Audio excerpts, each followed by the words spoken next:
You're deciding you're buying a house for $1.2, $1.3 million on a ranch, half acre or up, and that's fine and dandy. That's awesome. But you didn't notice one thing.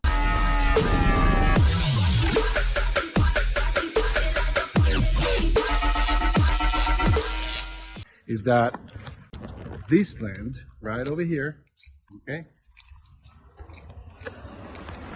is about to get rezoned. And what does that mean? It means that these guy neighbors are not going to be on half-acre lot with ranch properties. Your value is not going to stay the same. There's a lot of things that small sign means.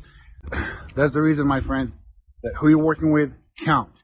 You want to know where you're buying, and if you're selling, you want to know about that little thing, so you'll be able to challenge it at the county or at the city and tell them, no, you're not going to change my neighborhood because that's going to affect my house value. That's, my friend, the reason it counts who you're working with. Give us a call, the Dawn Group. Take care, stay safe.